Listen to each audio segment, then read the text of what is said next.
कौन सा धन मनुष्य को सुख देता है और कौन सा धन दुख। दर्शक बंधुओं, आज की जानकारी बड़ी ही महत्वपूर्ण है। आपसे निवेदन है कि इस वीडियो को पूरा जरूर सुनना। मित्रों, एक बार धर्म और माता लक्ष्मी देवराज इंद्र के पास गए और उनसे कहा, हे देवेंद्र, आप देवताओं के राजा हैं, इसलिए हमारा न्याय कर दो। न्याय ये करना है कि हम दोनों में से मनुष्य जाति के लिए सबसे ज्यादा कौन उपयोगी है, किसके होने पर मनुष्य सबसे ज्यादा सुखी महसूस करता है, किसके ना होने पर मनुष्य दुखी रहता है, किसके बिना जीवन का कोई मूल्य नहीं है। देवराज इंद्र ने जब अपने दरबार में माता लक्ष्मी और धर्म देवता को देखा तो उनका प्रश्न सुनकर बड़े विस्मय में पड़ गए। सोचने लगे, ये कैसी आफत गले पड़ी है। धर्म और लक्ष्मी में तुलना करना मेरे बस की बात नहीं है। धर्म से मेरा राज्य चल रहा है और लक्ष्मी मेरी संपत्ति है, मेरा राज्य है। अब दोनों में से किसी एक को श्रेष्ठ कहना मेरे लिए ही भारी पड़ सकता है। इंद्र महाराज काफी सोचने विचारने के बाद इस नतीजे पर पहुंचे कि इस बला को तो अपने यहां से टालना ही ठीक है। मैं इतना बड़ा जोखिम नहीं ले सकता जिससे मेरा राज्य, धन, वैभव जाने का खतरा हो। कहते हैं जिस काम से सिर्फ तकलीफ ही हो वो काम क्यों करना। राजा इंद्र कहने लगे, देखिए, मेरी नजर में तो आप दोनों ही श्रेष्ठ हैं। मुझसे भी अधिक न्याय करने में कुशल धरती पर एक राजा है। आप दोनों उन्हीं के पास चले जाइए, वो आप दोनों का निर्णय अवश्य कर देंगे। उस राजा का नाम है विक्रमादित्य। जो निर्णय हमसे नहीं हो पाता है तो हम उसे विक्रमादित्य के पास भेज देते हैं। मुझे उम्मीद है कि राजा विक्रमादित्य बिना भेदभाव के आपका निर्णय कर देंगे। मित्रों, अब तो माता लक्ष्मी और धर्म देवता धरती लोक पर आए और राजा विक्रमादित्य के दरबार में पहुंच गए और बोले, राजन, हमने सुना है आप बहुत ही न्यायप्रिय राजा हैं। बड़े ही निष्पक्ष तरीके से आप सबका न्याय कर देते हैं। यही आस लेकर हम तुम्हारे पास आए हैं, आप हमारा भी न्याय कर दीजिए। दोनों की बातें सुनकर राजा विक्रमादित्य कहने लगे कि आप दोनों जब मेरे पास आए हो तो मैं अवश्य न्याय करूंगा, लेकिन पहले मैं जानना चाहता हूं कि आप दोनों अपने अपने आप को श्रेष्ठ किस बात को लेकर समझते हो। तब बारी बारी से दोनों ने अपनी अपनी महानता राजा विक्रमादित्य को बताई। लक्ष्मी जी बोली, राजन, मेरा मानना है कि यदि मैं मनुष्य के पास ना रहूं तो उसका जीवन रसहीन हो जाता है। मेरे ही कारण पृथ्वी पर जीवन है, इसलिए मेरा योगदान सबसे बड़ा है। तब धर्म कहता है, हे राजन, मेरा मानना है कि यदि मैं मनुष्य के पास ना रहूं तो मनुष्य और पशु में कोई अंतर नहीं रहेगा। मुझसे ही तो मनुष्य की पहचान है। मैं हूं तो मनुष्य है। मेरे ना होने पर उनमें बैर भाव, हिंसा पनप जाएगी। मैं उन्हें उनके अधिकार के बारे में समझाता हूं। मैं ही पृथ्वी पर शांति व्यवस्था बनाता हूं, इसीलिए मैं अपने आप को श्रेष्ठ मानता हूं। मित्रों, इस प्रकार माता लक्ष्मी और धर्म देवता की बातें राजा विक्रमादित्य ने सुनी। राजा विक्रमादित्य बहुत ही विद्वान थे। वो समझ गए कि ये एक अत्यंत कठिन न्याय है। इन दोनों में से किसी एक को श्रेष्ठ कह देना न्याय उचित बात नहीं होगी। दोनों में से किसी एक को नाराज कर देने का अर्थ है कि मैं अपना नुकसान करूंगा। फिर उन्होंने विचार किया कि अगर धर्म चला गया तो समझो सब कुछ चला गया, इसीलिए मैं धर्म को ही श्रेष्ठ बता देता हूं। अंत में उन्होंने निर्णय लिया कि मेरे विचार से धर्म ही श्रेष्ठ है। धर्म के बिना जीवन का कोई अर्थ नहीं रह जाता। एक बार यदि लक्ष्मी ना भी रहे तो भी काम चल जाएगा। राजा विक्रमादित्य के इस न्याय से माता लक्ष्मी कुपित हो गई। उनका कोप राजा विक्रमादित्य पर बरस पड़ा। माता लक्ष्मी ने उनका सारा राज्य, सारा धन वैभव गायब कर दिया। धन का नाश होने पर अब तो राजा विक्रमादित्य दर दर की ठोकरें खाने लगे और धन ना होने के कारण वो दर दर के भिखारी बन गए। ऐसे में उन्होंने अपने राज्य से जाना ही उचित समझा। उन्होंने अपनी तलवार उठाई और अपने घोड़े को लेकर राज्य से निकल पड़े। सुबह से शाम तक इधर उधर भटकते रहे, कहीं खाने को भी कुछ नहीं मिल रहा था। चलते चलते एक नदी के पास पहुंचे। अब उन्हें भूख भी लग गई थी, इसलिए उन्होंने सोचा कि नदी से कुछ मछलियां पकड़ ली जाएं। उन्होंने नदी से कुछ मछलियां पकड़ी और उन्हें नदी के किनारे पर रख दिया। उन्होंने सोचा कि स्नान के उपरांत में इन मछलियों को खा लूंगा। मित्रों, जैसे ही वे नहाकर नदी के बाहर आए तो देखा सारी मछलियां नदी में कूद गईं। वे समझ गए थे कि यह सब माता लक्ष्मी के क्रोध के कारण हो रहा है। राजा विक्रमादित्य ने हिम्मत नहीं हारी। अब तो भूखे प्यासे वो अपनी बहन की घर की तरफ चल पड़े। जिस समय राजा विक्रमादित्य अपनी बहन के पास जा रहे थे तो उनकी दशा बड़ी ही दयनीय थी। कई दिन के भूखे प्यासे थे, उनकी वेशभूषा भी बहुत ज्यादा खराब थी। उधर उनकी बहन को पहले ही पता चल चुका था कि उनके भाई के पास धन दौलत सारी नष्ट हो चुकी है, उन पर बहुत बड़ी विपत्ति आ गई है। उधर उनकी बहन को उनके दूतों ने यह खबर दी कि आपका भाई विक्रमादित्य आपसे मिलने आ रहा है। महाराज विक्रमादित्य की दशा बहुत ही दीन गरीबों जैसी थी। अकेले ही घोड़े पर बैठे हैं, फटे पुराने वस्त्र पहने हुए हैं।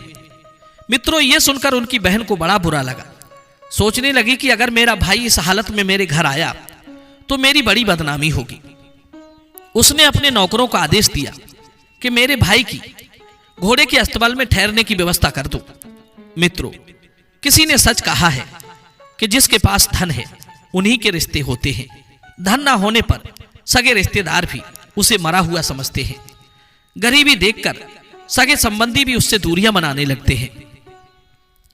मित्रों, कहते हैं पैसा बिन मात पिता पूत को कपूत कहें, पैसा बिन भाई कहे किसका ये भाई है, पैसा बिन चाचा कहे किसका है भतीजा ये, पैसा बिन सास कहे किसका जमाई है, पैसा बिन भर पेट भोजन भी मिलता नहीं, पैसा बिन ठोकर मार दे लुगाई है, पैसा बिन समाज बीच इज्जत भी मिले नहीं, पैसा एक ऐसी चीज राम ने बनाई है। नौकरों ने राजा विक्रमादित्य को घोड़ों के अस्तबल में ठहरा दिया और उन्हें खाने के लिए चने की भूसी की रोटी दे दी गई। चने की भूसी की रोटी देखकर विक्रमादित्य सोचने लगे, इसमें किसी का कोई दोष नहीं है, यह सब लक्ष्मी के नाराज होने का प्रभाव है। बुरे समय को जैसे बन पड़े काट लेना चाहिए। अब तो राजा विक्रमादित्य ने वो रोटियां खाई तो नहीं, वहीं पर जमीन में गड्ढा खोदकर वो रोटियां गाड़ दी। उसके बाद हाथ जोड़कर बोले, हे धरती मां, जब मैं यहां आऊंगा तो आपसे ये रोटियां ले लूंगा, तब तक आप इन रोटियों को संभाल कर रखना। मित्रों, रात ही रात में उठकर विक्रमादित्य बिना किसी को बताए वहां से आगे के लिए चले गए। सोचा चलो मित्र के घर चलते हैं। कहते हैं विपत्ति में मित्र कुछ ना कुछ मदद जरूर करेगा। अगले दिन सुबह वो अपने एक प्रिय मित्र के पास पहुंचे। मित्र ने उनका बहुत स्वागत किया। खाने के लिए उनको तरह तरह के व्यंजन परोसे। जब राजा विक्रमादित्य खाना खाने बैठे तो उन्होंने देखा कि खूंटी पर नौलखा हार टंगा हुआ था। जैसे जैसे वे भोजन खाते जा रहे थे वैसे वैसे खूंटी भी नौलखा हार को निगल रही थी। वो समझ गए थे कि यहां भी देवी लक्ष्मी की एक चाल है। जब उनके मित्र की पत्नी ने खूंटी से हार गायब देखा तो उसने विक्रमादित्य पर चोरी का इल्जाम लगा दिया। विक्रमादित्य ने अपनी सफाई में कुछ भी नहीं कहा। उनका मित्र जानता था कि विक्रमादित्य ऐसा नहीं कर सकते, इसलिए उसने अपनी पत्नी को समझाने का बहुत प्रयास किया, लेकिन वो नहीं मानी। मित्र ने कहा, मित्र, अब तुम्हारा यहां से जाना ही ठीक है, नहीं तो ये कमबख्त नहीं मानेगी। राजा विक्रमादित्य वहां से भी चल पड़े। चलते चलते वे एक दूसरे राजा के राज्य में पहुंचे। कई दिन से भूखे प्यासे चल रहे थे, इसलिए बहुत थक गए थे। हारे थके नगर से बाहर एक पेड़ के नीचे जाकर सो गए। थके होने के कारण उन्हें जल्दी ही गहरी नींद आ गई। मगर इधर क्या होता है, जिस राजा के राज्य में वो सो रहे थे उसी राजा के यहां से कुछ चोरों ने चोरी की। चोरी करके धन लेकर वो भाग रहे थे। राजा के सिपाही उन चोरों का पीछा कर रहे थे। चोरों ने देखा कि अब हम ये धन लेकर भाग नहीं पाएंगे, तो उन्होंने जंगल में एक आदमी को सोते हुए देखा। वे चोरी के सारे धन को उसी के सिरहाने छुपाकर भाग गए। कुछ देर बाद राजा के सिपाही जब वहां पहुंचते हैं तो उन्होंने देखा कि वृक्ष के नीचे एक आदमी सो रहा है और वो धन उसी के सिरहाने रखा हुआ था। सैनिकों ने जब देखा कि सारा धन विक्रमादित्य के पास पड़ा है तो उन्हें समझ में आ गया कि यही चोर है। राजा विक्रमादित्य को सिपाही पकड़कर राजा के पास ले गए। विक्रमादित्य का घोड़ा और तलवार भी उन सैनिकों ने अपने कब्जे में ले ली। राजा ने विक्रमादित्य से पूछा कि क्या तुमने ये धन चुराया है? विक्रमादित्य ने कहा, राजन, मैंने आपकी कोई चोरी नहीं की है। मुझे तो पता ही नहीं कि मेरे पास में धन कहां से आया। उनके बार बार सफाई देने पर भी वहां के राजा को उनकी बात का विश्वास नहीं हुआ, क्योंकि उनके पास में कोई गवाह नहीं था जो वे अपने आप को निर्दोष साबित कर पाते। वहां के राजा ने चोरी के आरोप में विक्रमादित्य के दोनों हाथ कटवा लिए और उसके बाद उन्हें ले जाकर बाजार के बीचों बीच चौराहे पर फेंक दिया और उसके पास में एक जूता रख दिया और वहां लिख दिया कि जो कोई इस चौराहे से गुजरे वो इस अपराधी के लिए 5 जूते अवश्य मारे। अब तो जो भी राहगीर वहां से गुजरता था वो वहां पड़े जूते को उठाता और 5 जूते उसमें मारता और आगे के लिए चला जाता। मित्रों, अगले दिन जहां वो राजा वीर विक्रमादित्य घायल अवस्था में पड़े थे, वहां से उस राज्य का एक तेल निकालने वाला तेली गुजर रहा था। वो स्वभाव से बड़ा ही दयालु व्यक्ति था। तेली ने जब एक हाथ पैर कटे हुए व्यक्ति को बाजार के बीच चौराहे पर पड़ा देखा तो वो वहीं रुक गया। उसने उसमें जूते तो नहीं मारे। वो उसकी दशा को देखकर उसके दर्द को महसूस करने लगा। राजा ने तेली को अपने पास रोका देखा तो उससे प्रार्थना की कि हे भाई, मेरे इन कटे हुए हाथ पैरों पर मक्खियां बैठ रही हैं जो मुझे पीड़ा पहुंचा रही हैं। मेहरबानी करके आप मेरे जख्मों पर थोड़ा सा तेल लगा दो तो आपका बड़ा एहसान होगा। तेली कहने लगा, भाई, एक तो मैं तुम्हें जूते मारकर तुम्हें कष्ट नहीं पहुंचा रहा हूं, ऊपर से तुम मुझसे ही तेल मांग रहे हो। मैं जानता हूं तुम मुझे तेल के बदले में दोगे भी तो क्या, कुछ नहीं, फिर मैं अपना 1-2 ग्राम तेल क्यों खराब करूं। तब राजा ने कहा, भाई, दीन दुखियों की सहायता करने से कभी धन की हानि नहीं होती। जाओ, आज आपको सब दिन से ज्यादा मुनाफा होगा। राजा ने तेली से जब ज्यादा प्रार्थना की तो उसने थोड़ा सा तेल उसके जख्मों पर लगा दिया और उसके बाद वो तेली तेल बेचने चला गया। अचरज की बात यह थी कि उस दिन जब वो तेल बेचने गया तो शाम तक तेल बेचने के बाद भी उसका तेल उतना की उतना ही बना रहा।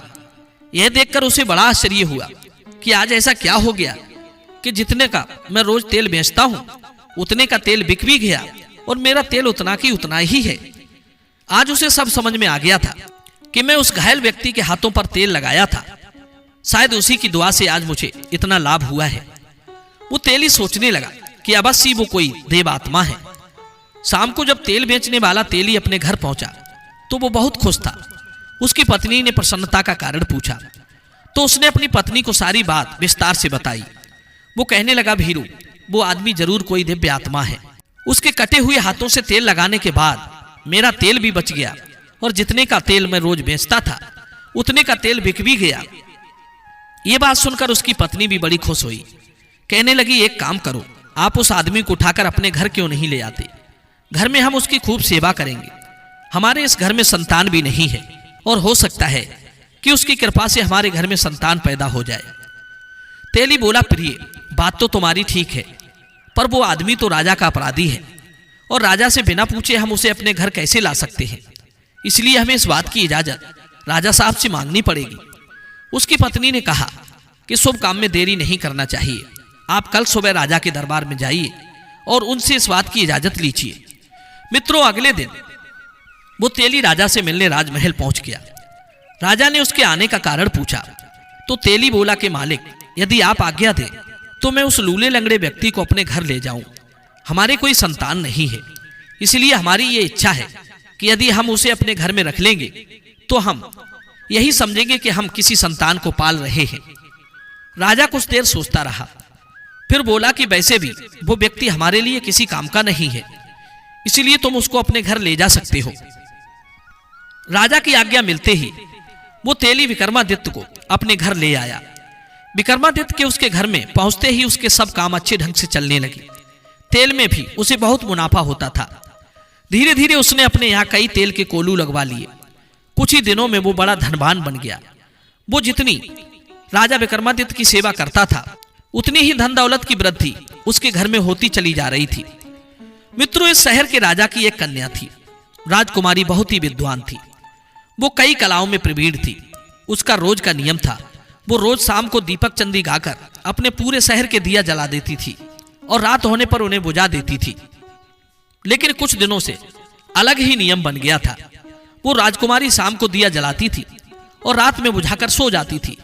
जब पूरे शहर के दिया बुझ जाते तो इधर राजा विक्रमादित्य दीपक राग गाकर उन सारे दियों को फिर से जला देता था। यही सिलसिला 4-5 दिन तक चलता रहा। राजकुमारी ये देखकर बड़ी अचरज में पड़ गई कि उनके दियों को कौन जला देता है। मेरे अलावा दीपक राग तो इस राज्य में कोई नहीं जानता। सुना है दीपक राग राजा वीर विक्रमादित्य जानते हैं, पर वो तो अपने राज्य में रहते हैं। हो ना हो इस समय राजा विक्रमादित्य जरूर हमारे राज्य में ठहरे हुए हैं। मित्रों, उन्हीं दिनों की बात है। वहां के राजा ने अपनी राजकुमारी का स्वयंवर रचाया। दूर दूर के राजा महाराजाओं को अपने यहाँ आमंत्रित किया। सारे राजा स्वयंवर में भाग लेने के लिए आए। उधर राजा विक्रमादित्य ने भी, जो तेली के घर पर रह रहा था, उसने तेली से निवेदन किया कि हे मालिक, मुझे भी इस स्वयंवर में भाग लेना है। कृपया करके आप मुझे स्वयंवर में ले चलिए। तेली ने विक्रमादित्य को बहुत समझाया कि देखो तुम कैसी बातें करते हो, वो स्वयंवर क्षत्रियों का है और फिर तुम्हारे हाथ पैर भी तो नहीं है। ऐसे में मैं तुम्हें लेकर वहां गया तो लोग तुम्हारी इस दशा पर हंसेंगे, और वो राजकुमारी भी इतनी पागल नहीं होगी जो तुम्हें बिना हाथ पैर वाले को अपना पति चुनेगी। मित्रों, तेली के बार बार समझाने पर भी राजा विक्रमादित्य नहीं माना।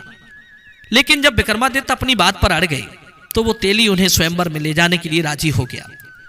वो बोला कि कल प्रातः मैं तुम्हें स्वयंवर दिखाने ले चलूंगा। मित्रों, इधर उसी राजा के यहां से उसी तेली के घर ये समाचार आया था कि राजा साहब को कल सुबह 100 घड़ा तेल चाहिए। राजा के ये आदेश सुनकर तेली घबरा गया। कहने लगा, इतने कम समय में और इतने तेल की व्यवस्था मैं कैसे करूंगा? अगर इतने तेल की व्यवस्था नहीं हो पाई तो राजा साहब गुस्से में मुझे दंड भी दे सकते हैं। राजा का फरमान सुनाकर सूचना देने वाला व्यक्ति तो वहां से चला गया और जाते जाते वो ये कह गया कि अगर कल सुबह तेल की व्यवस्था नहीं हुई तो राजा साहब तुम्हें कठोर सजा देंगे। मित्रों, ये खबर उस तेली के लिए बहुत बुरी थी। उसके लिए ये काम बहुत असंभव था। तेली बहुत दुखी हुआ, यहां तक कि शाम को उसके घर भोजन भी नहीं बना। तब राजा विक्रमादित्य ने पूछा, पिताजी आप इतने चिंतित क्यों होते हैं? तब तेली ने राजा विक्रमादित्य को पूरी बात बताई कि बेटा, राजा ने हमें बहुत बड़े संकट में डाल दिया है। अगर कल सुबह तक 100 घड़ा तेल की व्यवस्था नहीं हुई तो वो हमें कठोर सजा दे देगा। तब विक्रमादित्य ने कहा, पिताजी आप चिंता मत कीजिए, तेल की व्यवस्था आप मुझ पर छोड़ दीजिए। आप केवल 100 घड़ा मंगवा लीजिए, कल सुबह तक 100 घड़ा तेल की व्यवस्था हो जाएगी। ये बात सुनकर तेली को कुछ तसल्ली मिली, लेकिन वो हैरान था कि इतनी तेल की व्यवस्था आखिर होगी कहां से। तेली को विक्रमादित्य की शक्ति पर विश्वास था, इसलिए उसने राजा के यहां से 100 खाली घड़ा मंगा लिए। और रात होने पर राजा विक्रमादित्य ने तेली से कहा कि पिताजी अब आप निश्चिंत होकर सो जाइए, मैं रात में 100 घड़ा तेल बैलों से कोलू चलाकर निकाल दूंगा। तब तेली की पत्नी कहती है, बेटा तुम्हारे तो हाथ पैर ही नहीं है, फिर तुम 100 घड़ा तेल कैसे निकालोगे? कैसे तुम बैल चला पाओगे? विक्रमादित्य ने कहा, माते आप चिंता मत करो। मित्रों, इस प्रकार रात में राजा विक्रमादित्य ने 100 घड़ा तेल के भरकर तैयार कर दिए। राजा के लोगों ने जब 100 घड़ा तेल देखा तो हक्का बक्का रह गए।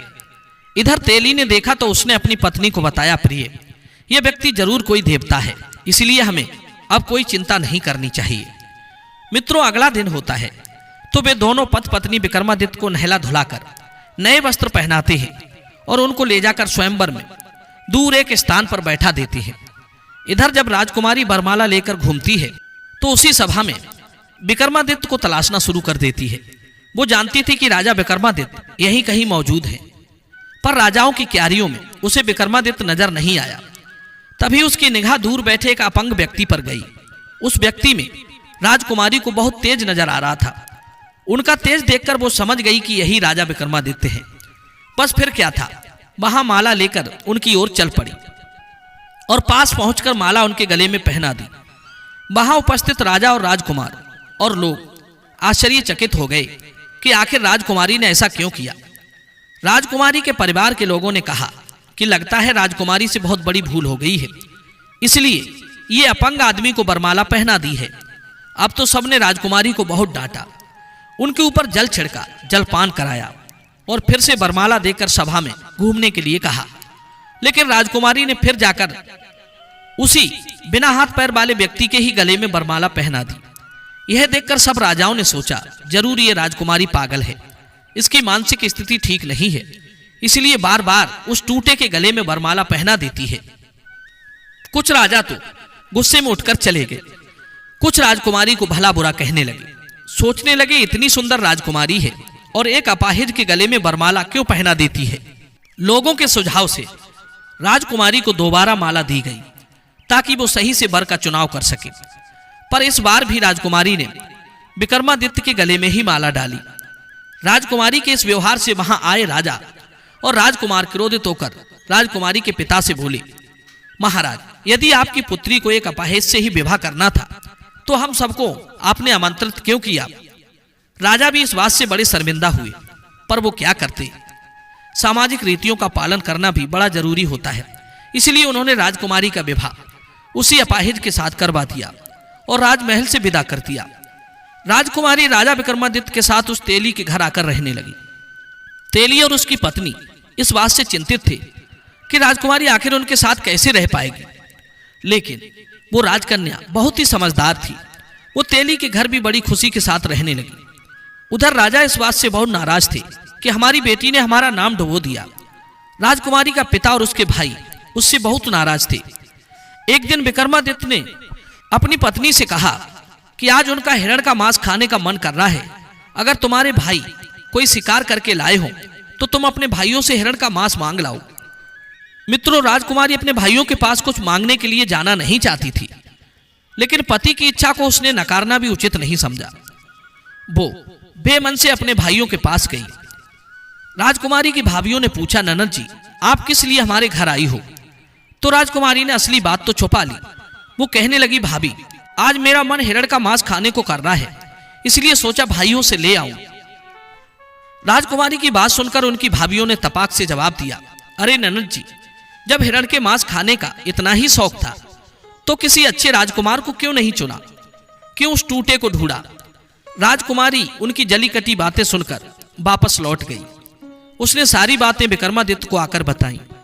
विक्रमादित्य ने कहा, कोई बात नहीं, यदि उन्होंने शिकार नहीं दिया तो तुम उनसे मेरी तलवार और मेरा घोड़ा मांग लाओ, मैं स्वयं ही शिकार कर लाऊंगा। राजकुमारी अपने पति का घोड़ा और तलवार लेने अपने पिता के पास चल पड़ी। तभी विक्रमादित्य ने एक रूमाल अपनी पत्नी को दिया और कहा, प्रिय, अगर मेरा घोड़ा और तलवार यहां आने में दिक्कत करे तो तुम उन्हें यह रूमाल दिखा देना, वे शांति रूप से तुम्हारे साथ चले आएंगे। जब राजकुमारी वापस अपने पिता के महल में पहुंची तो उसकी भाभियों ने उसका फिर मजाक बनाया। राजकुमारी बोली, इस बार मैं हिरण का मांस मांगने नहीं आई हूं, मैं तो उनका घोड़ा और उनकी तलवार लेने आई हूं। मित्रों, राजा विक्रमादित्य के घोड़े ने और तलवार ने भी वहां आतंक मचा रखा था। कोई भी उनके करीब नहीं जाता था। राजकुमारी की भाभियों ने फिर से मजाक बनाया कि जाओ ननद जी, घोड़ा और तलवार के पास संभल कर जाना, कहीं तुम उनका शिकार ना बन जाओ। वे मन ही मन बड़ी खुश होने लगी। सोचने लगी, अच्छा होगा जो ये उनका शिकार बन जाए। अब तो राजकुमारी तलवार के पास पहुंची तो तलवार नांग का रूप बनाकर उसे काटने को दौड़ी। घोड़े के पास गई तो घोड़ा दुलत्ती मारने लगा। राजकुमारी ने तुरंत रूमाल निकालकर उन्हें दिखा दिया। विक्रमादित्य का रूमाल देखते ही दोनों शांत पड़ गए। राजकुमारी ने तलवार उठाई और घोड़े की लगाम पकड़ी और वापस विक्रमादित्य के पास आ गई। जब शाम होने को हुई तो विक्रमादित्य ने राजकुमारी से कहा कि अब वो उसे घोड़े की पीठ पर बैठा दे, आज वो जंगल में शिकार खेलने खुद जाएगा। राजकुमारी ने कहा कि आप घोड़े की सवारी कैसे करोगे, आपके तो हाथ ही नहीं है। विक्रमादित्य ने कहा, तुम चिंता मत करो। राजकुमारी ने अपने पति को घोड़े पर तो बैठा दिया, पर बिना किसी पकड़ के घोड़े से वो नीचे गिरने लगा। ये देखकर राजकुमारी बड़ी दुखी हुई। उसकी आंखें भर आईं, पर उसने अपने आंसुओं को छुपाने के लिए अपना मुंह दूसरी ओर घुमा लिया। तभी उसे लगा कि घोड़े की लगाम को कोई उसके हाथों से खींच रहा है। उसने झट से पीछे घूमकर देखा तो वो देखकर बड़ी हैरान थी। उसने देखा कि राजा विक्रमादित्य घोड़े पर सवार थे और उनके हाथ पैर सब मौजूद थे। यह देखकर वो बड़ी खुश हुई। उसके मन में ये जानने की इच्छा हुई कि आखिर ये सब कैसे हो गया। विक्रमादित्य ने उसे आश्वासन दिया कि शिकार से लौटने के बाद वो सारी बात उन्हें बताएगा। मित्रों, विक्रमादित्य को जंगल में जो भी शिकार मिला उसने उस शिकार को मारकर सबके पूंछ और कान काट लिए और शिकार को वहीं पर छोड़ दिया। उसी दिन राजकुमारी के भाई भी जंगल में शिकार खेलने आए थे। उन्होंने जंगल में ताजा शिकार मरा हुआ देखा तो सोचा कि जब बिना मेहनत किए ही शिकार मिल रहा है तो मेहनत क्यों करनी, चलो अच्छा हुआ बिना समय खराब किए शिकार मिल गया, इसी को उठाकर घर ले चलते हैं। उन्होंने शिकार उठाया और शिकारी को धन्यवाद किया और महल की ओर चल पड़े। वे अभी थोड़ी ही दूर चल पाए थे, तब तक उन्हें जोर की प्यास लगने लगी। तब उन्होंने एक जलाशय देखा और अपने घोड़े को वहीं पर रोक दिया। पानी पीने के लिए उस जलाशय की ओर वे सब बढ़ने लगे। तभी पीछे से एक आवाज आई, ठहरो। उन्होंने पीछे लौटकर देखा तो एक योगी खड़ा था। योगी ने कहा, राजकुमारों, यहाँ का जल बिना मेरी इजाजत के कोई भी जीव नहीं पी सकता। क्या जल पीने से पहले तुमने मेरी इजाजत ली थी? राजकुमारों को बहुत तेज प्यास लगी थी। प्यास से उनका बुरा हाल था। पानी पीने के लिए उन्होंने योगी से बड़ी प्रार्थना की। योगी ने कहा, हम तुम्हें एक शर्त पर जल पीने देंगे। हम कुछ गर्म सिक्के तुम्हारे कूल्हों पर गोदना चाहते हैं। अगर तुम ये सिक्के गुदवाओगे तभी पानी पी पाओगे। प्यास से उनका दम निकला जा रहा था, इसलिए वे शर्त मानने के लिए राजी हो गए। शर्त के अनुसार उन्होंने अपने कूलों पर गर्म सिक्के गुदवा लिए और पानी पीकर वहां से चले आए। इधर विक्रमादित्य भी अपने घर लौट आया। मित्रों, उधर देवताओं की तरह वेशभूषा देखकर उसकी पत्नी राजकुमारी और वो तेली और तेली की पत्नी उसे घेर कर खड़े हो गए और पूछने लगे कि आप कौन हो। तब विक्रमादित्य ने सोचा कि अब इन्हें अपना भेद बता ही देना चाहिए।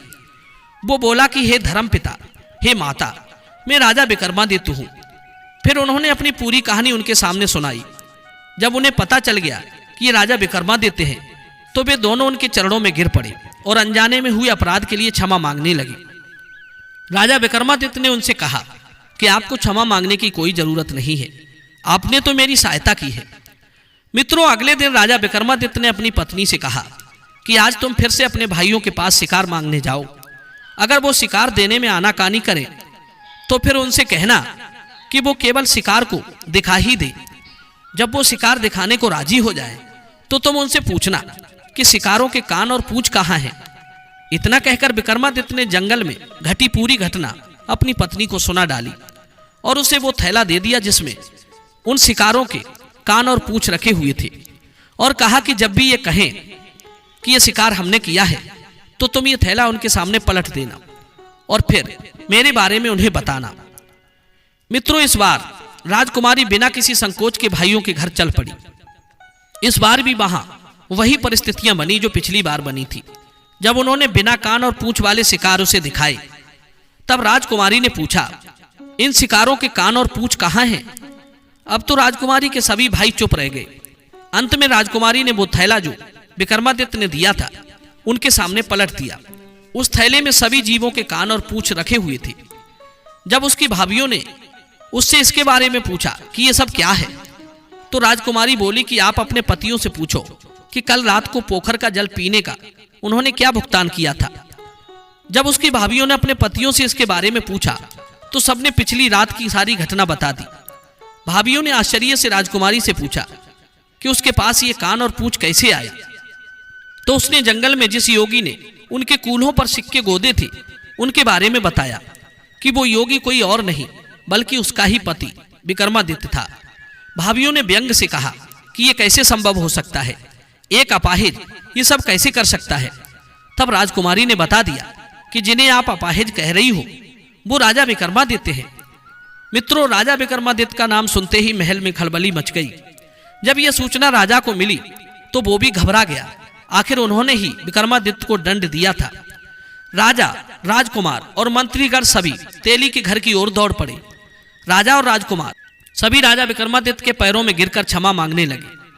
राजा ने उन सबको कहा कि आप लोग दुखी ना हो, ये मेरे धर्म की परीक्षा थी, इसलिए आप लोगों की मति घूम गई थी। अतः आप लोग यह बात अपने मस्तिष्क से निकाल दो कि मैं आपसे नाराज हूं। ये सुनकर सब खुश हो गए और राजा को अपने राजमहल में ले गए। वहां उनकी खूब आओ भगत की।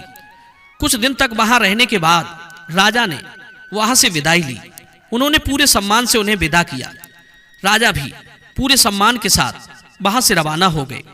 सैनिकों ने भी उन्हें भरपूर सम्मान दिया। फिर सैनिकों ने पूछा कि राजन, अब हम किस ओर को चलें? तो विक्रमादित्य ने कहा कि आप लोग मेरी बहन के घर की ओर चलिए।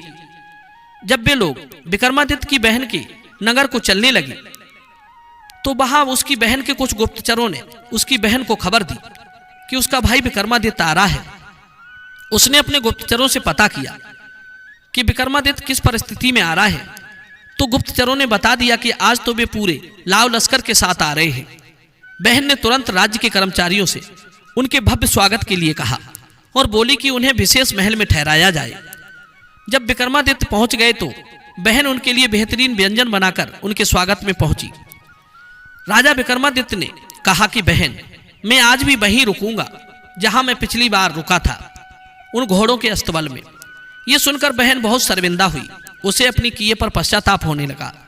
विक्रमादित्य ने कहा कि बहन, मुझे इस बात का कोई दुख नहीं है, पर तुम्हें संबंधों की मर्यादा का पालन करना चाहिए था। रिश्तेदार इसीलिए होते हैं कि वो एक दूसरे पर बुरा वक्त पड़ने पर उनके साथ खड़े हो जाएं, उनकी मदद करें। जो अपने मित्र पर, अपने रिश्तेदारों पर विपत्ति देखकर, बुरा वक्त देखकर पीठ घुमा लेता है, वो बहुत ही घटिया आदमी माना जाता है। मित्रों, अगले दिन वो वहां से रवाना हो गए। फिर उन्होंने कर्मचारियों से अपने मित्र के घर चलने को कहा। जब मित्र के घर पहुंचे तो मित्र बहुत प्रसन्न हुआ और बोला कि मैं तुम्हें प्रसन्न देखकर बहुत खुश हूं।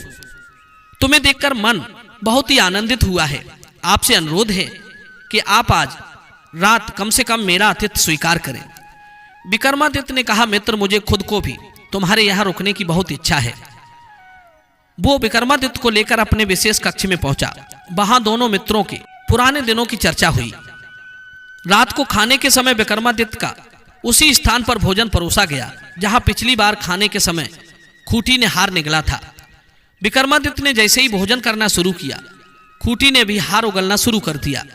जैसे ही विक्रमादित्य का भोजन समाप्त हुआ, जब उसके मित्र की निगाह खूंटी पर गई तो वहां उन्होंने खोया हुआ नौलखा हार टंगा देखा। तो मित्र आश्चर्य से भर गया और अपनी पत्नी से बोला कि यह कैसी अनोखी घटना है।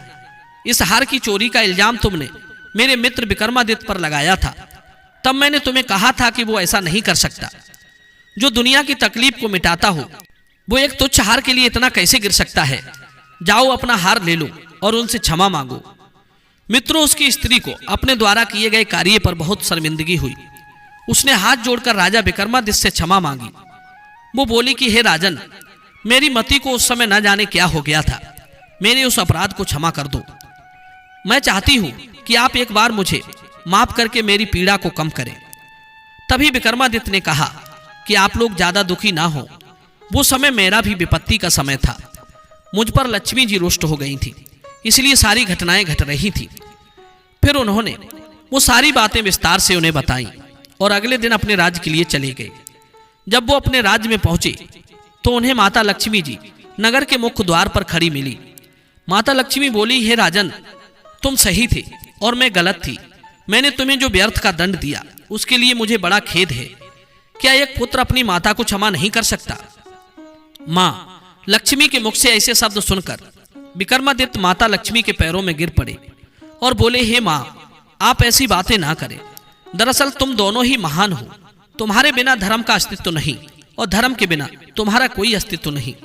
धर्म से कमाई हुई लक्ष्मी सदा फलित होती है, सुख देती है, और लक्ष्मी से धर्म कर्म किया जाता है। वही धन मनुष्य को सुख देता है जो धर्म से कमाया जाता है। अधर्म से कमाया गया धन मनुष्य के जीवन में घोर दुख लाता है। धर्म के बिना मनुष्य सुख अर्जित नहीं कर सकता। धर्म सुख और शांति बनाए रखने की एक व्यवस्था है। धर्म नहीं होगा तो अराजकता फैल जाएगी। सारे नियम कानून धर्म से ही बनते हैं।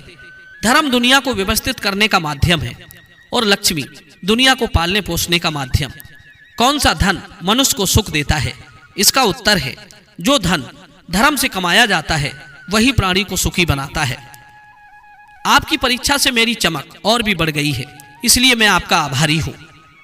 विक्रमादित्य की विनम्रता से मां लक्ष्मी बहुत प्रसन्न हुई और बोली, हे विक्रमादित्य, मेरा तुम्हें आशीर्वाद है कि जब तक दुनिया रहेगी लोग तुम्हें नहीं भूलेंगे। इतना आशीर्वाद देकर मां लक्ष्मी अंतर्ध्यान हो गई। राजा बड़ी ही हंसी खुशी से अपने नगर में रहकर राजकाज करने लगा। दर्शक बंधुओं, ये कहानी आपको कैसी लगी कमेंट सेक्शन में अपनी राय जरूर देना। मिलते हैं आपसे अगली वीडियो में एक और चर्चा के साथ। आप सभी का बहुत बहुत धन्यवाद। जय श्री कृष्णा।